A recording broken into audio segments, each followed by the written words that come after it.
La main du directeur du complexe hôtelier tremblait alors qu'il attrapait la souris. « Monsieur Laurent, dit-il doucement. Il faut que vous compreniez. Ce que vous allez voir, je vous le montre uniquement parce que vous me l'avez demandé directement. Cela faisait 3 heures que je cherchais ma femme, Chloé. Son téléphone était éteint. Ses collègues disaient ne pas l'avoir vue depuis la session de la matinée. Nous étions au séminaire annuel de son entreprise, dans une station UP de Megève, avec au programme des exercices de team building, la totale pour renforcer la cohésion d'équipe. Elle s'en faisait une joie, m'avait dit que c'était important pour sa carrière. J'étais venu en tant qu'accompagnant, j'avais souri pendant les jeux de confiance en aveuglé les dîners de réseautage. Et puis, pendant la pause de l'après-midi, elle s'était volatilisée. J'avais vérifié notre chambre, vide. Le spa, pas là. Le restaurant, la piscine, les sentiers de randonnée. Rien. C'est à ce moment-là que je suis allé à la réception. Ma femme, ai-je dit en essayant de garder une voix stable. Chloé Laurent, chambre 412. L'avez-vous vu? Le jeune réceptionniste a eu l'air mal à l'aise. Je laissais-moi appeler le directeur. 5 minutes plus tard, j'étais dans un petit bureau derrière l'accueil. Le directeur, un homme d'une 50aine d'années nommé Thierry, a fermé la porte. Monsieur Laurent, je dois vous poser la question, êtes-vous au courant d'éventuels problèmes dans votre mariage? Mon estomac s'est noué. C'est quoi ce genre de question? Il a hésité. Nous avons des caméras de sécurité partout dans l'établissement. Si vous le souhaitez, je peux vous montrer où votre femme s'est rendue cet après-midi. Oui, ai-je répondu immédiatement.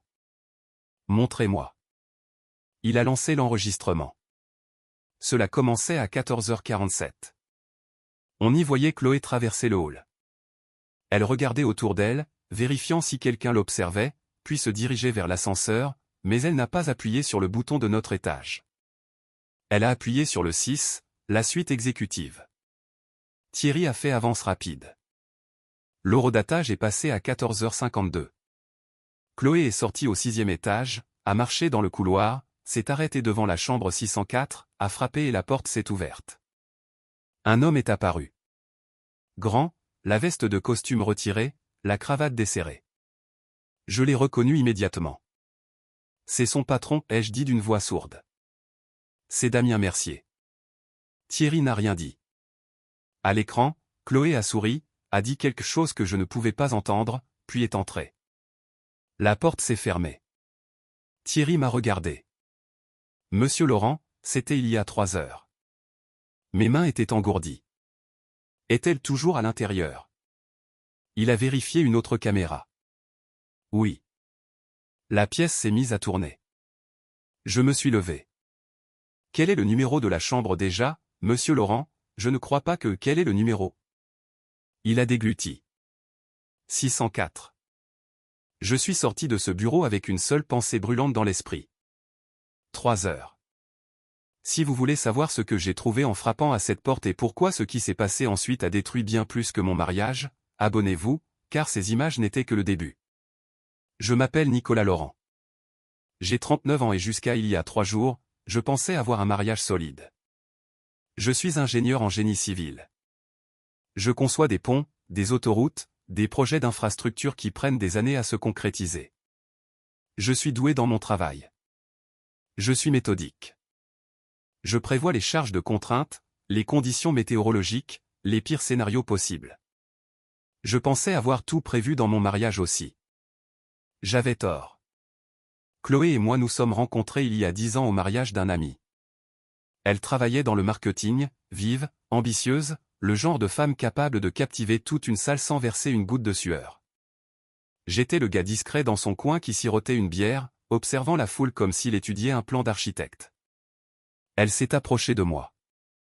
Tu as l'air d'être en train de calculer l'intégrité structurelle de cette tente. J'ai ri. En fait, oui.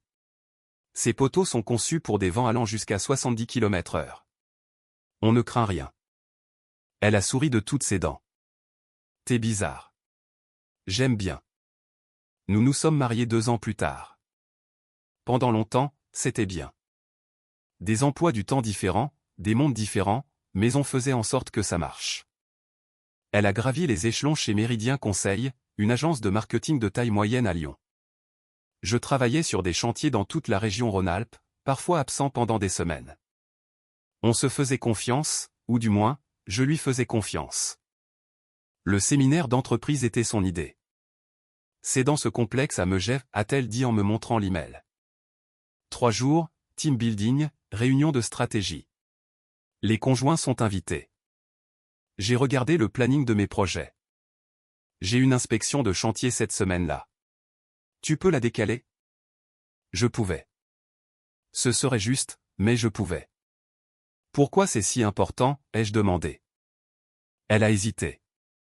Damien va annoncer le nom du nouveau directeur général adjoint du marketing. Je pense que j'ai toutes mes chances. Damien Mercier, son patron. Je l'avais rencontré 2 fois. Poignée de main ferme, montreur de prix. Le genre de type qui emploie le mot synergie au premier degré. C'est super, ai-je dit. Je serai là. Son visage s'est illuminé. Vraiment? Bien sûr. Je veux te soutenir. Elle m'a embrassé. Merci. Ça pourrait tout changer pour nous. Elle n'avait aucune idée à quel point elle avait raison. Nous avons conduit jusqu'à Megève un jeudi matin. Le complexe était l'un de ces endroits qui transpirent l'argent des grandes entreprises. Plafond voûté, cheminée en pierre, vue sur les montagnes dignes de cartes postales. Notre chambre était superbe. Lit king size, balcon donnant sur les pistes, minibar rempli de snacks hors de prix. Chloé bouillonnait d'énergie. Il faut que je fasse bonne impression. Que je réseaute, que je me montre. Tu sais que tu devras t'occuper tout seul de temps en temps, hein? Certaines sessions sont réservées aux employés. Je survivrai. J'ai pris un livre. Elle a embrassé ma joue. T'es le meilleur. La première journée s'est bien passée. Session du matin, déjeuner, atelier l'après-midi. Je l'ai suivi quand je le pouvais, je suis resté en retrait quand je ne le pouvais pas. J'ai rencontré certains de ses collègues. Ils étaient plutôt sympas, parlaient de campagnes publicitaires, de contrats gagnés et de politique de bureau que je ne comprenais pas. Ce soir-là, il y a eu un dîner officiel, des discours, des remises de prix. Chloé était assise à la table d'honneur avec la direction. J'étais à une table au fond avec d'autres conjoints. Je l'ai regardé rire à quelque chose que Damien a dit, je l'ai regardé se pencher près d'elle pour lui murmurer quelque chose à l'oreille. Ça ne m'a pas dérangé. Pas à ce moment-là. Je lui faisais confiance. La deuxième journée a commencé de la même manière. Session du matin, exercice de team building. J'ai zappé les jeux de confiance aveugles et j'ai traité des emails professionnels dans le hall. Au déjeuner, Chloé m'a rejoint. Hey, comment ça va? Bien. Et toi? Génial. Damien m'a prise à part ce matin. Il a dit qu'il était impressionné par mon travail. C'est bon signe, non? Vraiment bon signe. Elle rayonnait. Je crois que le poste de directrice, c'est dans la poche. Je suis fier de toi, ai-je dit. Elle m'a serré la main. Il faut que j'y retourne. La session de l'après-midi commence à 14h. On se voit au dîner. Elle m'a embrassé rapidement et est partie. Il était 13h45. À 17h, je ne l'avais toujours pas vue. J'ai essayé d'envoyer un SMS. Pas de réponse. J'ai appelé, je suis tombé directement sur la messagerie. Je suis allé à la salle de conférence où devait se tenir la session de l'après-midi, elle était vide. J'ai demandé à l'une de ses collègues, une femme nommée Julie, tu as vu Chloé? Pas depuis le déjeuner, a répondu Julie. Elle a quitté la session plus tôt, elle a dit qu'elle ne se sentait pas bien. Ma poitrine s'est serrée. Elle n'est pas dans notre chambre. Julie a froncé les sourcils. Peut-être qu'elle est allée se promener. Les sentiers sont sympas. J'ai vérifié les sentiers. Rien. J'ai vérifié le spa, la salle de sport, le restaurant. À 18h, je commençais à paniquer. C'est à ce moment-là que je suis allé à la réception. Le jeune réceptionniste a eu l'air nerveux quand j'ai posé des questions sur Chloé. Laissez-moi appeler le directeur, a-t-il dit. Thierry est apparu quelques minutes plus tard. La cinquantaine, les cheveux grisonnants, ce genre de professionnalisme calme qui vient d'années passées à gérer des clients difficiles. Monsieur Laurent, comment puis-je vous aider? Ma femme a disparu. Chloé Laurent, chambre 412. Je ne l'ai pas vue depuis des heures. Il a hoché la tête lentement. Laissez-moi vérifier quelque chose. Il m'a conduit dans un petit bureau derrière l'accueil. Il a fermé la porte. Monsieur Laurent, avant de vous montrer quoi que ce soit, je dois vous poser la question, êtes-vous au courant d'éventuels problèmes dans votre mariage? La question m'a frappé comme un coup de poing. Quoi? Non. Pourquoi me demandez-vous ça? Il s'est assis devant un ordinateur. Nous avons des caméras de sécurité partout dans l'établissement. Si vous le souhaitez, je peux vous montrer où votre femme s'est rendue cet après-midi. J'ai eu la bouche sèche. Oui, montrez-moi. Il a lancé l'enregistrement. L'écran montrait le hall. Horodatage, 14h47. On y voyait Chloé traverser l'entrée principale. Elle regardait autour d'elle, à gauche, à droite, derrière elle, comme si elle vérifiait que personne ne l'observait. Puis elle s'est dirigée vers l'ascenseur. Thierry a fait avance rapide. Les portes de l'ascenseur se sont ouvertes. Chloé y est entrée. Elle a appuyé sur un bouton. Pas le 4, notre étage. Elle a appuyé sur le 6. Le 6e étage est celui des suites exécutives, réservé au cadre supérieur. L'enregistrement a basculé sur la caméra d'un couloir. Horodatage, 14h52. Chloé est sortie de l'ascenseur, a marché dans le couloir, s'est arrêtée devant la chambre 604. A frappé. La porte s'est ouverte. Un homme est apparu. Grand, cheveux bruns, chemise blanche avec les manches retroussées. Damien Mercier. Chloé a souri, a dit quelque chose que je n'ai pas pu entendre. Damien s'est écarté. Elle est entrée. La porte s'est fermée. Thierry m'a regardé. C'était il y a 3 heures. Je n'arrivais plus à respirer. Est-elle toujours à l'intérieur? Il a vérifié une autre caméra, a hoché la tête. Oui. Je me suis levé. Mes jambes ne semblaient plus m'appartenir. Quel est le numéro de la chambre? Monsieur Laurent, quel est le numéro? 604. Je suis sorti de ce bureau, j'ai traversé le hall jusqu'à l'ascenseur. Mes mains tremblaient quand j'ai appuyé sur le 6. L'ascenseur est monté. Chaque étage m'a paru durer 1 heure. Quand les portes se sont ouvertes, le couloir était vide. Calme, une moquette épaisse qui étouffait le moindre son. J'ai marché jusqu'à la 604, je suis resté là, j'ai levé la main, j'ai frappé pendant un long moment. Rien. Puis j'ai entendu du mouvement à l'intérieur. Des voix étouffées. La porte s'est entr'ouverte. Le visage de Damien est apparu. Sa chemise sortait de son pantalon, ses cheveux étaient en bataille. « Je peux vous aider ?» a-t-il dit d'un ton agacé. « Je cherche ma femme. » Son visage a blêmi. « Chloé » ai-je crié par-dessus son épaule. « T'es là-dedans ?» Un silence, puis sa voix, petite et tremblante. « Nicolas. » La porte s'est ouverte un peu plus. Elle était là, assise au bord du lit, les cheveux ébouriffés, sans chaussures, le chemisier froissé. Elle m'a regardé comme un cerf aveuglé par des phares. « Nicolas, je peux tout expliquer. » Expliquer quoi? Ma voix était calme. Trop calme. Expliquer pourquoi tu es dans la chambre d'hôtel de ton patron depuis 3 heures. Damien a fait un pas en avant. Écoutez, ce n'est pas à ferme-là, ai-je dit, en regardant toujours Chloé. Je ne te parle pas, à toi. Elle s'est levée. Nicolas, s'il te plaît, laisse-moi te laisser quoi, les jeux interrompus. Te laisser mentir? Te laisser transformer ça en quelque chose que ce n'est pas. Des larmes ont commencé à couler sur son visage. Ce n'est pas ce que tu crois. Alors c'est quoi? Elle a ouvert la bouche, puis l'a refermée. Damien a réessayé. On faisait juste discuter. Je l'ai enfin regardé. Dans une chambre d'hôtel, pendant 3 heures, avec la porte verrouillée. Il n'avait aucune réponse. Je me suis tourné vers Chloé. Je veux que tu le dises à voix haute. Qu'est-ce que tu faisais ici? Elle pleurait à chaudes larmes maintenant. De vrais sanglots. Nicolas, s'il te plaît, dis-le. On l'écoute, Chloé. Sa voix s'est brisée. On a une liaison. Les mots sont restés en suspens dans l'air comme de la fumée. J'ai hoché la tête lentement. Depuis combien de temps? Nicolas, depuis combien de temps? Elle s'est essuyé le visage. 6 mois. 6 mois. Une demi-année. Pendant que je travaillais tard, pendant que j'étais sur des chantiers, pendant que je lui faisais confiance.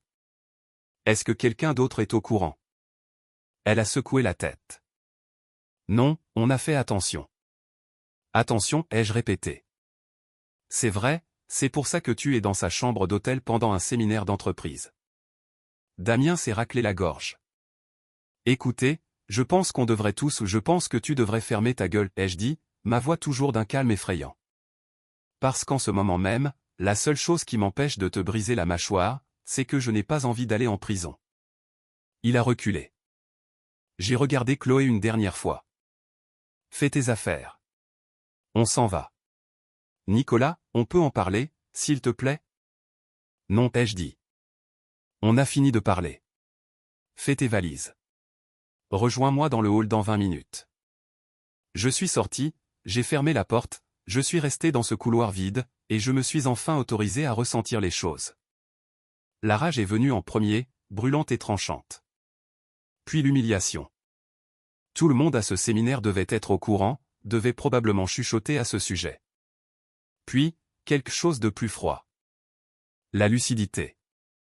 J'ai sorti mon téléphone, j'ai ouvert le dictaphone, je suis retourné à la chambre 604 et j'ai de nouveau frappé.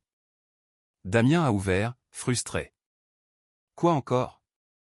J'ai besoin de l'entendre de ta bouche, ai-je dit. Pour que ce soit officiel. Entendre quoi? Que tu couches avec ma femme. Il a jeté un coup d'œil en arrière vers Chloé. Je ne crois pas que dis-le, ai-je insisté. Ou je descends dans ce hall et je raconte à tout le monde à ce séminaire ce qui se passe. Il a serré les mâchoires. Très bien. Oui, on se fréquente. Depuis combien de temps? 6 mois. Et tu savais qu'elle était mariée? Oui. Merci, ai-je dit. J'ai arrêté l'enregistrement, j'ai tourné les talons. Chloé m'a rejoint dans le hall 18 minutes plus tard, les yeux rouges, sa valise à la main. Nous n'avons pas prononcé un mot. Nous sommes montés dans la voiture. J'ai conduit. Les 2 heures de route pour rentrer à Lyon se sont passées dans le silence, à l'exception de ses sanglots occasionnels. Je ne l'ai pas réconforté. Je n'ai pas crié. J'ai juste conduit. Quand nous sommes arrivés à la maison, je me suis garé dans l'allée. Nicolas, a-t-elle commencé? Je dors à l'hôtel ce soir, ai-je dit. Demain, j'appelle un avocat. Tu peux rester ici ou partir. Je m'en fiche. Mais ce mariage est terminé. S'il te plaît, on peut juste non, ai-je dit. Il n'y a plus rien à dire. Tu as fait ton choix il y a 6 mois. Je ne fais que rattraper mon retard.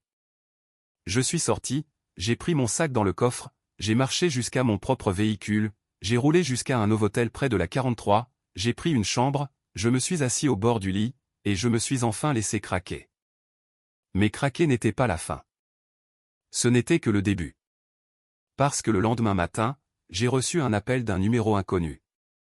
Monsieur Laurent? Oui. Ici Amandine Lacroix. Je suis avocate pour le cabinet d'avocats associés.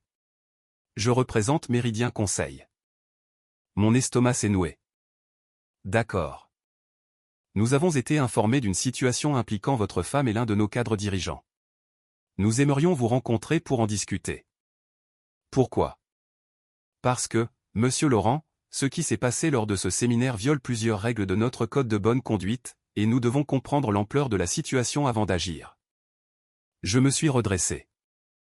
Agir comment? Un licenciement. Éventuellement des poursuites judiciaires. Cela dépend de ce que nous découvrirons. Un lent sourire a barré mon visage. Quand pouvons-nous nous voir? La réunion a eu lieu le lendemain. Centre-ville de Lyon, tour de verre, salle de réunion avec vue. Amandine Lacroix avait la quarantaine, un tailleur impeccable, un regard encore plus perçant. En face d'elle étaient assis 2 autres avocats et une directrice des ressources humaines nommée Valérie. Monsieur Laurent, merci d'être venu. Nous devons vous poser quelques questions et nous avons besoin que vous soyez totalement honnête. Je le serai. Elle a ouvert un dossier. Depuis combien de temps êtes-vous au courant de la relation entre votre femme et monsieur Mercier? 3 jours. Et avant cela, vous n'en aviez aucune idée? Aucune. Votre femme a-t-elle déjà mentionné monsieur Mercier dans un contexte romantique? Non. Elle parlait de lui comme de son patron, disait qu'il était son mentor. Valérie a pris une note. Amandine a continué, lors du séminaire, quand vous les avez découverts ensemble. Qu'avez-vous vu exactement? J'ai tout décrit. Les images de vidéosurveillance, la chambre, la conversation. Avez-vous des preuves de cela? A demandé Amandine. J'ai sorti mon téléphone et j'ai lancé l'enregistrement. La voix de Damien a rempli la pièce. Oui, on se fréquente. Les avocats ont échangé des regards. Monsieur Laurent, a dit Amandine prudemment. Êtes-vous prêt à nous fournir cet enregistrement? Oui. Et seriez-vous prêt à témoigner si nécessaire? Absolument. Elle a hoché la tête. Merci. C'est extrêmement utile. Puis-je vous demander ce que vous comptez faire? Amandine s'est adossée à sa chaise. Damien Mercier est un cadre dirigeant. Il a un devoir de loyauté envers cette entreprise. Entretenir une relation avec une subordonnée, surtout une personne qu'il supervise directement, est une violation grave de notre charte d'éthique. Donc, vous le virez? Nous menons une enquête, mais oui, un licenciement pour faute est très probable. Et Chloé? Valérie a pris la parole. Madame Laurent est également soumise à notre code d'éthique. Cependant, en tant que subordonnée dans cette relation, la dynamique de pouvoir est complexe. C'est-à-dire qu'elle a peut-être subi des pressions ou de la contrainte. Nous devons enquêter sur cette possibilité. J'ai ri amèrement. Elle n'a subi aucune contrainte. Croyez-moi. Même ainsi, a dit Amandine, nous devons suivre le protocole. Je me suis levé. Faites ce que vous avez à faire. Je veux juste en finir avec tout ça. 2 semaines plus tard, Damien Mercier était licencié. La raison officielle, violation de la charte d'éthique de l'entreprise. La raison officieuse, tout le monde était au courant. Chloé a été mise à pied à titre conservatoire en attendant les conclusions de l'enquête. Elle m'appelait tous les jours. Je ne répondais pas. Elle envoyait des SMS. Je l'ignorais. Elle a débarqué à mon hôtel. J'ai demandé à la réception de la renvoyer. Finalement, elle a arrêté. 1 mois après le séminaire, j'ai rencontré mon avocat. Il s'appelait Maître Grégoire Pelletier. La cinquantaine passée, barbe grise, le genre de type qui connaissait toutes les ruses des divorces sur le bout des doigts. Nicolas, a-t-il dit, je vais être direct avec vous. La loi française privilégie le divorce par consentement mutuel. L'adultère ne change pas grand-chose au partage des biens communs. Je sais, mais il a poursuivi, mais, un divorce pour faute a un impact direct sur la prestation compensatoire et peut vous donner droit à des dommages et intérêts. Étant donné que c'est elle qui a commis la faute grave dans le mariage, et vu que ses revenus étaient supérieurs aux vôtres, vous êtes en très bonne position. Je ne veux pas de son argent, ai-je dit. Je veux juste que ce soit terminé. Je comprends, mais vous devez connaître vos options. Il a fait glisser un document sur le bureau. C'est ce que je propose. Une séparation nette à l'amiable si elle accepte. Vous gardez votre épargne retraite, elle garde la sienne. Vous gardez votre véhicule, elle garde sa voiture. La maison est vendue. Les bénéfices sont divisés à 50-50e. Et pour la prestation compensatoire, aucune pour aucune des 2 parties. J'ai regardé le papier. Elle acceptera ça, si elle est intelligente. Oui, parce que l'alternative, c'est qu'on aille devant le juge aux affaires familiales pour faute et que je fasse témoigner Damien Mercier. J'ai souri. Faites-le. L'avocat de Chloé a appelé 2 jours plus tard. Elle acceptait les conditions. Pas de tribunal, pas de drame, juste des signatures et le tampon d'un juge. 60 jours plus tard, j'étais divorcé. La maison s'est vendue rapidement. Nous avons partagé l'argent. 130 000 € chacun. J'ai utilisé ma part comme apport pour un petit appartement à Annecy. 2 chambres, vue sur les montagnes, calme. Je me suis plongé dans le travail, j'ai pris des projets supplémentaires, je suis resté tard au bureau. Mes collègues l'ont remarqué. Tu vas bien, Nicolas? Je vais bien, je répondais. Juste très occupé. Mais je n'allais pas bien. J'étais vide. Pas parce que Chloé me manquait. Ce n'était pas le cas. Mais parce que 10 ans de ma vie avaient été bâtis sur un mensonge, et je ne savais plus comment refaire confiance à quelqu'un. 6 mois après le divorce, j'ai reçu un message sur LinkedIn. Bonjour Nicolas. Vous ne me connaissez pas, mais je pense qu'on devrait discuter. Je m'appelle Céline Mercier. Je suis la femme de Damien. J'ai fixé le message pendant un long moment. Puis j'ai cliqué sur accepter. Nous nous sommes donné rendez-vous dans un café à Lyon, un terrain neutre. Céline approchait de la quarantaine, blonde, le regard fatigué. Elle s'est assise en face de moi. Merci d'avoir accepté de me voir. Je n'étais pas sûr de devoir le faire, ai-je admis. Je comprends. Elle a enroulé ses mains autour de sa tasse. Je voulais vous dire que je suis désolé pour ce que Damien a fait, pour ce qu'ils ont fait tous les deux. Vous n'avez pas à vous excuser pour lui. Je sais, mais je ressens le besoin de le faire. Elle a marqué une pause. J'ai découvert la liaison le même jour que vous. Damien est rentré du séminaire et a tout avoué. Pourquoi? Parce qu'il savait qu'il était sur le point d'être viré. Il voulait contrôler la version des faits. J'ai hoché la tête. C'est tout à fait son genre. J'ai demandé le divorce 2 semaines plus tard. Ça a été prononcé le mois dernier, a-t-elle ajouté. Je suis désolé. Ne le soyez pas. C'était la bonne décision. Elle m'a regardé. Je voulais vous rencontrer parce que je ne sais pas. Je crois que je voulais voir si vous alliez bien. J'y travaille, ai-je répondu. Et vous? Pareil. Nous sommes restés silencieux un instant. Puis Céline a dit, je peux vous poser une question? Bien sûr. Est-ce que vous regrettez de lui avoir fait confiance? J'y ai réfléchi. Non. Je regrette qu'elle n'ait pas mérité cette confiance. Mais je ne regrette pas d'être le genre de personne capable d'accorder sa confiance. Elle a eu un sourire triste. C'est une belle réponse. Céline et moi sommes restés en contact. Rien de romantique, juste 2 personnes qui se comprenaient. On se voyait pour prendre un café toutes les quelques semaines, on parlait de travail, de la vie, de notre guérison. Elle était douce, drôle, authentique. Un jour, environ 1 an après notre première rencontre, elle m'a dit, je pars en Italie le mois prochain. Un voyage en solo. J'ai besoin de faire quelque chose juste pour moi. Ça a l'air fantastique. Tu devrais venir, a-t-elle lâché d'un coup. J'ai cligné des yeux. Pardon? Pas comme un truc romantique.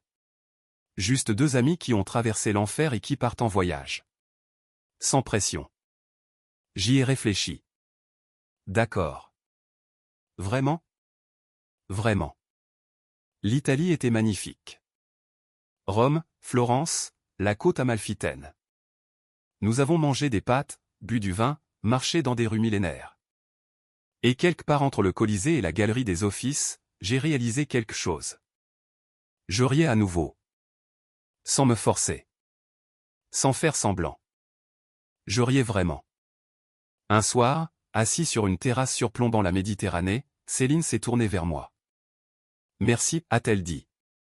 Pourquoi? Pour m'avoir rappelé que tous les hommes ne sont pas comme Damien. J'ai souri. Merci de m'avoir rappelé que toutes les femmes ne sont pas comme Chloé. Nous avons trinqué, et pour la première fois depuis longtemps, l'avenir ne m'a pas semblé lourd. Il m'a semblé ouvert. Je ne vais pas vous dire que Céline et moi sommes tombés amoureux et que nous avons vécu heureux pour toujours, parce que la vie n'est pas un film. Mais je vais vous dire ceci. Nous sommes toujours amis. Nous partons toujours en voyage. Nous rions toujours ensemble. Et peut-être qu'un jour ça deviendra quelque chose de plus. Ou peut-être pas. Quoi qu'il en soit, je vais bien, parce que j'ai appris quelque chose de ces images de vidéosurveillance, de cette porte fermée, de ce moment terrible dans ce couloir. Vous ne pouvez pas contrôler les choix des autres. Vous ne pouvez contrôler que votre propre réaction. Chloé a choisi de tromper. Damien a choisi de trahir sa femme. Moi, j'ai choisi de m'éloigner en gardant ma dignité.